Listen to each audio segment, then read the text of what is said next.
The black dress clings awkwardly to my skin, a harsh reminder that everything about this moment is wrong. I stand before the small casket holding my 7-year-old son, Lucas. And I feel like the world has come undone. It's wrong because he should be here, his tiny hand curled around mine, sharing silly jokes. Wrong because no parent should ever have to bury their child. And most of all, wrong because while I stand here drowning in grief, my husband Nathan is in Hawaii with his mistress. I know this because 10 minutes ago, a message appeared on my phone. It came with a photo. Nathan, looking tan and carefree, cocktail in hand, his arm draped around a blonde who doesn't look a day over 30. Beneath it, the words, "Thought you should know what your husband's really doing today. A concerned friend." My mother's hand clamps down on my arm, anchoring me to the present. "Gabrielle, you're shaking," she says softly. The phone trembles in my grip until I shove it deep into my purse. Around us, hushed murmurs ripple like waves through the chapel. Everyone knows. Of course, they know. Small towns thrive on secrets. And Nathan's absence at his own son's funeral will keep tongues wagging for weeks, maybe months. "I'll kill him," my mother mutters, her voice thick with quiet fury. "That bastard deserves to rot." Lucas's casket sits beneath the soft glow of the chapel lights, small and pristine, covered in white roses, his favorite. I remember him laughing about how we could dye their petals with food coloring, transforming them into blues, purples, and greens. We spent hours in the hospital, hunched over jars of water, conducting science experiments just to see that spark of joy in his tired eyes. At the back of the chapel, Nathan's parents linger like shadows, their faces carefully blank. My mother-in-law, Linda, catches my gaze for a fleeting moment before she looks away. She knows. I'm sure she's known about Nathan's affair for longer than I have. The funeral director approaches quietly, clipboard in hand. "Mrs. Thompson, we're ready to begin." Ready. As if anyone could ever be ready for this. I want to scream, to fight, to demand a world where Lucas is still here, where he's begging for one more story at bedtime or laughing at cartoons on the living room floor. But I can't. Instead, I nod and take my place at the front pew. My mother sits beside me, her face lined with barely contained grief. My phone buzzes again. Another message. This time, from Nathan himself. "Sorry I couldn't make it. Important business meeting. We'll make it up to you." For a moment, the grief is scorched away, replaced by something darker and far more dangerous. Rage surges through me, swift and unforgiving. The audacity of it, important business meeting, as if our son's funeral is a mere inconvenience. As if Lucas meant nothing. I delete the message and sit up straighter, my spine stiff with resolve. Let Nathan sip his cocktails in paradise, basking in his delusion that he's escaped all of this. Let him enjoy his affair while he assumes I'll crumble like a good grieving wife. He's wrong. Let him believe he's won. Because when the dust settles, I'll be the one still standing. Linda freezes, her composure crumbling for a split second before she regains control. The perfectly polite mask she always wears slips back into place, but I've already seen the panic in her eyes. "What trust fund?" I ask, my voice sharp and unrelenting. Linda shoots me a look that could freeze water, but I don't flinch. My mother crosses her arms, stepping closer to me. "Oh, she didn't tell you?" Margaret says, feigning surprise with a sweetness that cuts like glass. "Robert's father set up a trust years ago. It's meant to go to Nathan's children. Nathan clearly has no intention of honoring that legacy, but you and Lucas, you have a right to it." "Enough," Linda snaps, her voice cracking as she glares at my mother. "This is neither the time nor the place." "You're right," I say quietly, though there's a dangerous edge to my words. "The time will come when you and Nathan both have to explain why you kept something like this from me. From Lucas." Linda opens her mouth to speak, but I don't give her the chance. I turn back to the counter, brushing crumbs from my hands as if wiping her existence off me. "Feel free to leave, Linda," I say coldly. "If it's too difficult for you to pretend to grieve your grandson while you cover for Nathan's mistakes, I won't hold it against you. Her eyes narrow, and for the briefest moment, I think she might lash out. Instead, she smooths her skirt, straightens her pearls, and walks out of the kitchen, her heels clicking against the tile with every measured step. My mother waits until she's gone before letting out a satisfied breath. That woman always did think she could buy her way out of anything. Not this time, I murmur, staring down at the shattered cookie. She just gave me exactly what I need. Margaret looks at me, her expression softening as she places a hand on my arm. What are you thinking, Gabrielle? I'm thinking that Nathan is going to learn what it feels like to lose everything. I glance up at her, my resolve hardening like steel. And his parents? If they knew about this trust fund and did nothing while Lucas suffered, they'll pay for it too. You don't have to fight this battle alone. My mother says quietly. I won't. I look her square in the eye. But I will fight. For Lucas. For me. For every moment Nathan decided that his happiness mattered more than his son's life. My mother nods, and for the first time since the funeral began, I feel something other than grief, determination. Nathan has taken too much from me already. But I still have something he underestimates, my strength. He betrayed us, abandoned our son, and now he's basking in the sun with his mistress, as though his life is untouched by consequence. He won't see me coming. But when I'm done, there won't be anything left of the perfect little life he built on the back of my heartbreak. Samantha raises an eyebrow, her perfectly painted lips curling into a humorless smile. Am I? She slides her phone across the table. Read for yourself. I hesitate, my pulse pounding in my ears, but I pick up the phone. Text messages scroll across the screen, Nathan's words in glaring black and white. Don't worry, Sam. Once the insurance money clears, we're set. Gabrielle won't see a dime. Mom's helping make it airtight. Just stay patient. This is our ticket out. It's almost done. I've got a plan to handle the debts. This money fixes everything. Don't call me right now. Gabrielle's suspicious. I can't have her finding out about the policy, or you yet. I put the phone down, my hand trembling. The anger inside me is volcanic, bubbling so close to the surface I can barely speak. He really did this.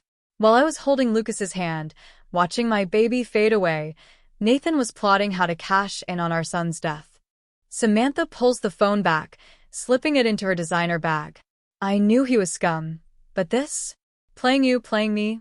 I'm not sticking around to see how it ends. If he's broke and desperate, that means danger for both of us. And you think telling me this helps you how?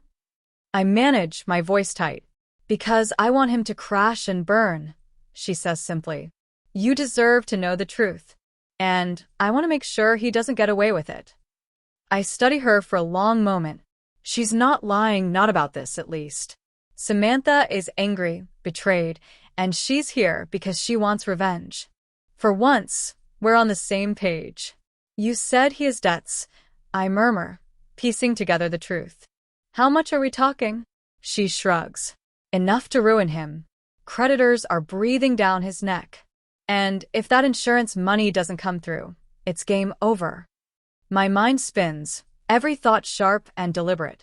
Nathan's desperation, Linda's schemes, Lucas's stolen legacy. It all falls into place like the cruelest puzzle. And now I see exactly how to tear it all apart. Samantha finishes her coffee, standing up and slinging her bag over her shoulder. I've done my part. What you do with this is up to you. As she walks away, I stare at the empty cup she left behind, my thoughts racing. Nathan thinks he's untouchable. He thinks he's outsmarted me, that I'll crumble under grief while he steals from our son's grave. He's wrong. I pull out my phone, dialing the one person I trust to handle this. Mom, I say as soon as she picks up. We need to talk about the trust fund. And I need Uncle Richard's lawyer. Now. Her voice sharpens immediately. Gabrielle, what's happened? I found out everything, I say, my voice low but steady. Nathan and Linda crossed a line they can't come back from. And I'm going to make sure they regret it. A pause. Then my mother's voice, calm and fierce. Good. It's time they learned what happens when they mess with a mother's love.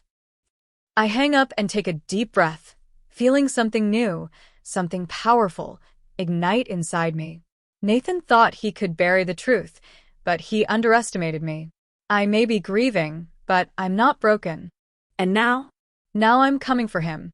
Tears sting my eyes as I take the penguin from his hands, its threadbare fabric a silent reminder of Lucas's innocence and wisdom. My son saw the truth, even when I couldn't. And now, it's up to me to honor him. I press a kiss to my father's forehead and whisper, "Rest, Dad. I'll handle this." Back in the kitchen, I set the penguin down next to my phone. Samantha's message stares back at me. Nathan's back. Meeting with his lawyer tomorrow. Something about property transfers.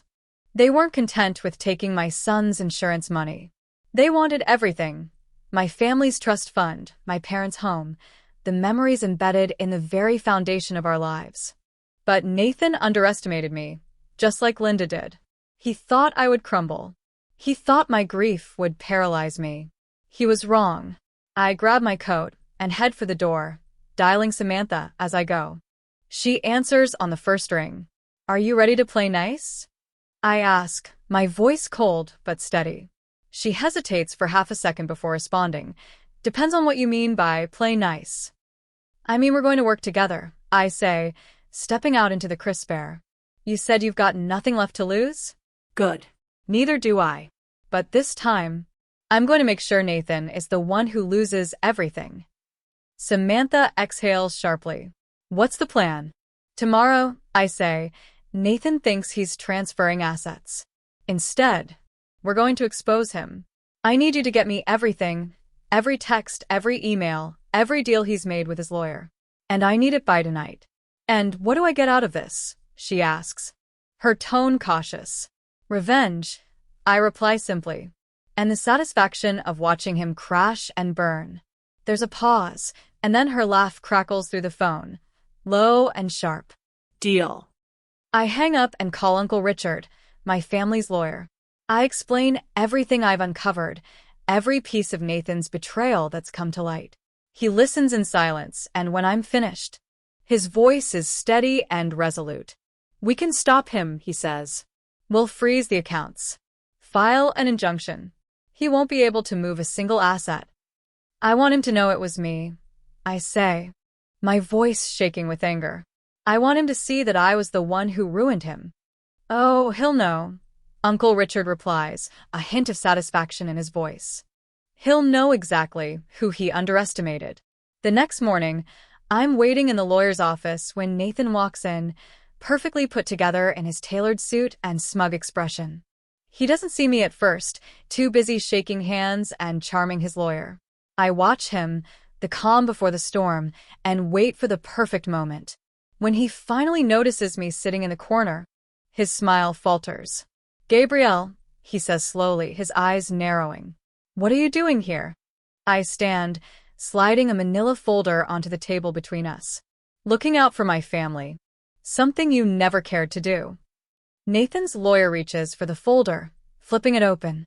His expression darkens as he scans the documents, records of the insurance fraud, the gambling debts, the property transfers Nathan was trying to orchestrate under my nose.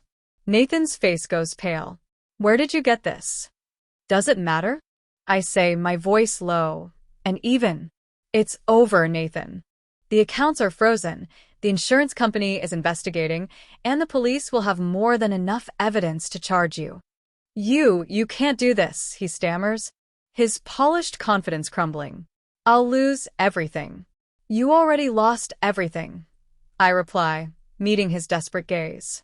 "The moment you chose your lies over your family, the moment you walked away from Lucas, you lost. This is just the fallout." Nathan's lawyer pushes back his chair, clearly aware of the storm brewing. "I suggest we take a recess," he mutters. But Nathan grabs his arm, his voice rising. "Do something," he hisses. But there's nothing left to do. The walls are closing in and Nathan knows it. I turn and walk toward the door, pausing just long enough to deliver the final blow. "Oh, and Nathan?" I glance over my shoulder, my voice calm and icy. Tell your mother I'll be contesting Lucas's trust fund. I'll make sure his legacy goes where it belongs. He doesn't answer. He just stares at me, shattered, as the empire he built on lies collapses around him. That night, I sit in Lucas's room, the penguin nestled in my lap. I can almost hear his voice, cheerful and full of wonder, asking me what color will make the roses tomorrow. I look out the window at my parents' garden, Mom's roses blooming brightly, despite the cold. I did it, sweetheart, I whisper. I stopped him. The house feels quiet, but it's a different kind of quiet. Not empty, but peaceful. Nathan and Linda thought they could take everything from me. They thought my grief would leave me powerless. But Lucas's memory gave me strength. His love reminded me that I deserved better, that we all did. I close my eyes and smile faintly, my tears falling softly onto the penguin's worn fabric. Tomorrow, I'll plant blue roses in the garden for Lucas. And no matter what happens, I'll keep fighting for him, for me, for the family he loved so much. Because I am stronger than they ever gave me credit for. And I'll never let anyone take that from me again. You won't be able to touch a thing, Samantha finishes, her voice tight. For a moment, the weight of it all settles on my chest. The years of betrayal, the layers of deception, the sheer audacity of what they've done while I fought to keep my son alive. But beneath the grief, beneath the anger, a new fire ignites. They underestimated me, I say softly, almost to myself. Peter's jaw tightens. Not for much longer. We still have options, but we need to move now. Samantha pulls out her phone. I can delay them, give you time. Nathan's not exactly detail-oriented. He trusts me to handle the logistics. I look at her, torn. Why are you helping me? Her face hardens, and for the first time, I see past the veneer of arrogance to something almost fragile beneath. Because I believed him too. He promised me a future, and I built my life around his lies. You're not the only one he's taken from, Gabrielle. Peter interrupts. We don't have time for this. I'll file an injunction to freeze the assets. But you need to be there before anything is signed. If Nathan thinks he's home free, he'll make a run for it. I nod, already grabbing my bag. Let's go. The lawyer's office is a sleek, sterile place, exactly the kind of battlefield Nathan would choose. I arrive just as Samantha texts me. They're in the conference room. Linda's stalling until you get here. I push through the doors, my heels clicking like gunfire against the polished floors. A receptionist tries to stop me, but Peter is right behind me, flashing his credentials and silencing any protests. I burst into the conference room, and all eyes turn to me. Nathan sits at the head of the table, his signature smugness faltering when he sees me. Linda, seated beside him, stiffens, her face paling. Papers are spread across the table, pens poised, everything ready for them to pull the final strings. Gabrielle, what are you doing here? Nathan's voice drips with faux calm, but I can see the panic flicker in his eyes. Stopping you, I reply, my tone sharp and steady. This ends today. Peter steps forward, holding up a file. We've filed an emergency injunction. Any transfers you attempt to make are now frozen under court order. Nathan's lawyer blanches, flipping through the documents Peter hands him.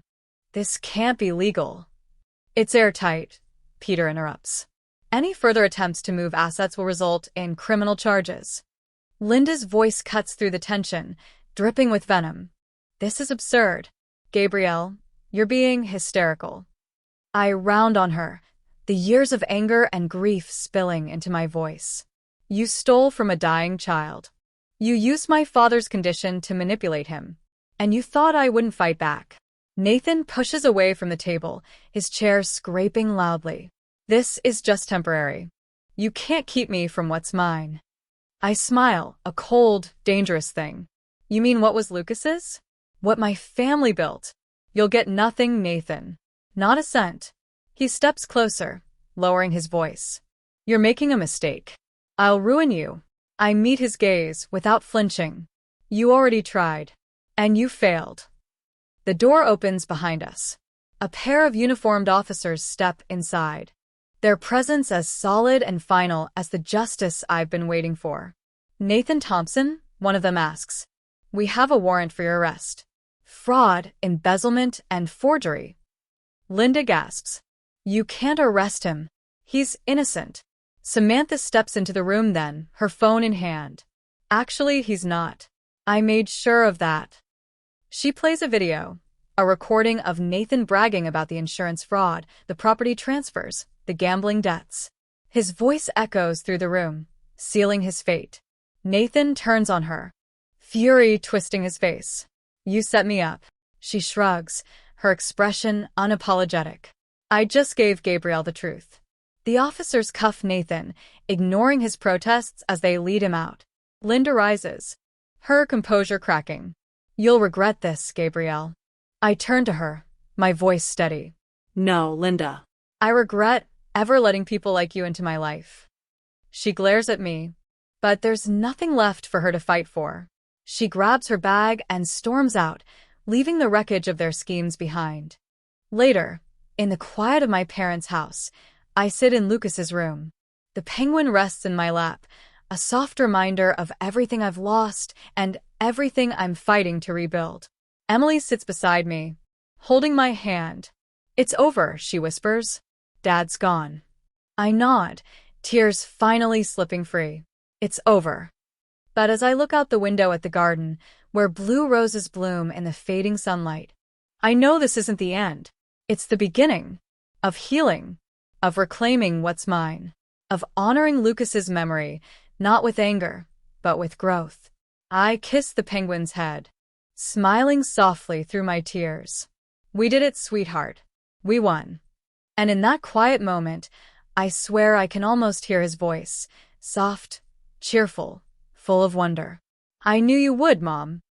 The weight of Nathan's threat hangs heavy in the room, every word deliberate and cruel. Linda's smug smile only fuels the fire boiling inside me. I glance at Peter, his jaw clenched tight, his eyes filled with apology, but I shake my head slightly. This isn't over. I won't let it be. I force my breathing to steady and turn my gaze to Nathan, meeting his eyes with a cold, unwavering resolve. He thinks he's won. He doesn't realize he's just handed me exactly what I need.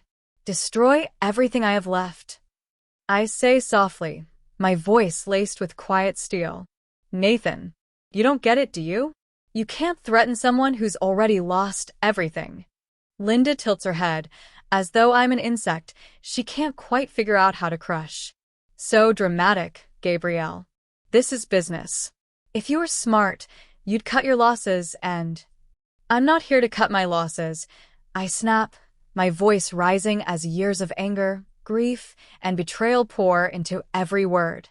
I'm here to take back what's mine, what was Lucas's. And the only thing you've done today is prove just how desperate you are. Nathan leans back in his chair, feigning calm, but his fingers tap nervously against the table. Bluff all you want. The evidence speaks for itself. Samantha steps forward, a smirk playing on her lips. You mean this evidence? She tosses a slim folder onto the table. We found your little insurance files, Nathan, including your lovely habit of planting fake transfers into innocent accounts. That little setup against Peter? Cute trick, but sloppy. Nathan's face freezes. You're lying. Samantha shrugs, pulling out her phone and swiping to an email thread. Here's the forensic report. Sweetheart, a little too many digital fingerprints for someone trying to frame others. She waves the phone toward the lawyer. You might want to advise your client to stop digging his hole. The lawyer's expression flickers, his confidence faltering as he studies the evidence, now stacked against Nathan. We'll need time to review this. You're out of time, I say sharply, my voice firm. Your client manipulated a grieving family, stole from my son, and used my father's illness as a weapon. You have one option: surrender everything back to us now, before I make this very public. Linda starts to speak, but Nathan slams his hand against the table, silencing her. He's unraveling, his confident mask slipping further with every second. You think you can ruin me, Gabrielle? You can't touch what's already gone. Oh, but I can. I step closer, leaning in until I'm eye to eye with him. I'm not walking away from this table until you sign everything back. The house, the accounts, the assets, all of it. Or I'll make sure you and your mother face criminal charges. Let's see how far your connections can carry you when your names are splashed across every headline in the state. Nathan's lawyer begins to stammer. Now, wait, Justa. Do it, Nathan. Linda snaps, finally cracking under the pressure. Her voice is sharp with anger, her perfectly polished facade crumbling. Sign the damn papers. I won't let you drag me down with you. For the first time, Nathan looks afraid. His gaze darts between me, Samantha, and Peter, as if searching for an escape. But there's nowhere left to run. He grabs the pen with a trembling hand, scribbling his name across the documents. Everything, I repeat as he pushes the papers back across the table. No tricks. No loopholes. You'll get what you want, Nathan mutters, his voice bitter. But don't think this is over. I gather the signed contracts, slipping them into my bag with deliberate calm.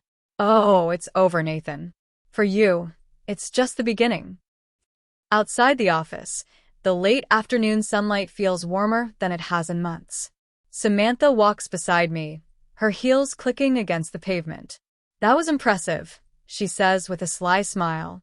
You didn't even flinch. I couldn't afford to, I reply, clutching my bag like a lifeline. But it's not just about winning. It's about making sure no one else gets hurt by them. She studies me for a moment, something softer in her gaze. Well, you did it. And for what it's worth, I'm glad I helped you bring him down. Why did you? I ask, genuinely curious. Her smile fades, replaced with something more honest. Because you fought for your son. You fought for your family. I wanted to remember what that looked like. Peter pulls up to the curb, his car idling as he rolls down the window. Ready to go, Gabrielle? The paperwork's already being filed. Everything's yours again. I nod, climbing into the car. Samantha waves before disappearing down the sidewalk, and I watch her go, another casualty of Nathan's greed, but maybe on her way to redemption. As we drive, I stare out the window, the town passing in a blur of light and shadow. My phone buzzes, a message from my mother. The house is ready when you are. Dad's waiting in the garden. I clutch Lucas's penguin in my lap, tears welling in my eyes. We did it, sweetheart. I whisper. We're finally going home. And for the first time in a long time, the weight on my chest feels lighter. The house, my family, my memories, they're safe. Nathan and Linda are finished, left to deal with the wreckage they created. As the car pulls into the driveway of my childhood home, I see my father sitting in the garden, his hands gently tending to the flowers Lucas loved so much. Emily runs out to meet me, her face bright with relief. We've lost so much, but standing here, I know we still have something worth fighting for. We have each other, and that's more than enough. Nathan's confidence evaporates, his eyes darting between me, my mother, Peter, and Samantha. For the first time, the weight of his losses settles on his shoulders. He backs up a step, but there's nowhere to run. Linda's veneer of calm slips as she realizes the extent of what's just happened. Her hand trembles as she reaches for the folder in my mother's grip. You'll ruin yourself, Gabrielle, Linda hisses, her voice low and venomous. Dragging this through the courts will destroy the family name. Is that what you want? I laugh, a bitter, hollow sound. You think I care about your precious family name? My son is gone. You made sure he didn't even have his inheritance, and now you want me to protect you. I step closer, my voice shaking with righteous fury. I will burn it all down before I let you take anything else. Nathan straightens, trying to reclaim his authority, though it crumbles in his voice. You're bluffing. This evidence won't hold up in court. Half of it's circumstantial. Circumstantial? Peter interrupts, holding up the stack of notarized property transfers and recordings. No, Nathan, this is airtight. And Samantha's testimony? That's the final nail in your coffin. Samantha shrugs with feigned innocence. Sorry, darling. You shouldn't have double-crossed me. It's a shame your lawyer didn't catch the loopholes in all those fraudulent contracts you made me sign. You were sloppy. Nathan's face turns red, veins bulging at his temple. I'll sue every single one of you. You won't get away with this. Peter shakes his head, his voice steady and calm. Nathan, you're done. You might try to fight this, but all you'll do is drag out the inevitable. And when the Financial Crimes Unit gets involved, you're not just losing the properties. You're losing your freedom. Linda crumples into the nearest chair, her hands shaking as she finally understands the depth of the consequences. Robert remains silent, his face pale and drawn. I cross my arms, feeling a calm wash over me for the first time in months. You have two options. Sign everything back into the trust in Lucas's name tonight and disappear. Or fight this and watch everything come out in court. I glance at Linda, meeting her gaze. You know how messy that would be, don't you? The media will eat it up. Nathan sneers. And what do you get out of this, Gabrielle? Some moral high ground? Lucas is still gone, and none of this will bring him back. The words sting like a slap, but I don't let it show. Instead, I step forward, leveling him with a look that could shatter glass. No, Nathan. It won't bring him back, I say quietly, my voice sharp as a blade. But it will give me peace. And it'll make sure that you and people like you can never take advantage of someone like Lucas again. That's enough for me. The room goes silent, the weight of my words sinking in. Linda finally looks at Nathan, her voice hoarse. Sign it, Nathan. We can't win this. He hesitates, his fists clenched, before grabbing the pen Peter slides in front of him. He flips through the documents, signing his name with a shaking hand. Each signature feels like a victory, though I keep my expression calm, refusing to give him the satisfaction of seeing my relief. When he finishes, he tosses the pen onto the table and stands, his eyes filled with loathing. This isn't over. I smile faintly. It is for you. Samantha follows Nathan and Linda as they storm out of the house, their empire reduced to ash. Robert trails behind them, silent as ever. But I don't care. The door slams shut, leaving only the sound of the clock ticking in the kitchen. Peter exhales deeply, breaking the silence. It's done. My mother squeezes my shoulder, her eyes glistening. You did it, sweetheart. Lucas would be proud. Samantha lingers near the doorway, her arms crossed as she studies me. You'll hear from me soon about tying up the loose ends, she says, her tone softer than usual. But for now, enjoy the win. You earned it. I nod, unable to find the words to thank her. She gives me a small, sad smile before slipping out into the night. The next morning, I sit in Lucas's room, the soft morning light filtering through the curtains. His stuffed penguin rests in my lap, its fabric worn and familiar. The house is mine again, every inch of it safe, every stolen asset returned to the trust in Lucas's name. I feel a bittersweet ache knowing it can never undo the loss, but it's justice all the same. My phone buzzes with a text from Emily. Love you, Mom. Grandma said to invite you over for lunch. You okay? I smile faintly, tears pricking at my eyes. I'm okay, I reply. We're okay. Outside the window, the garden my mother planted for Lucas blooms with color, roses, daisies, and lilies swaying in the breeze. For the first time in what feels like forever, I take a deep breath and let myself believe that healing is possible. Nathan may have tried to take everything, but he failed. I didn't just survive him, I beat him. And as I set Lucas's penguin on the windowsill, watching it keep silent vigil over his garden, I know I'll never let anyone take from us again. This is our home, and we're going to be okay. The frost crunches under my boots as I walk slowly across the cemetery, a cold clarity settling over me with each step. Lucas's headstone comes into view, bright, clean, and etched with his name. Forever young.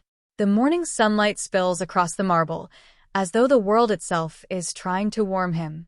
I kneel, brushing away a stray leaf, and set his beloved penguin against the base of the stone. You be proud of Grandma, I whisper, the words trembling slightly as they leave me. She outsmarted them all.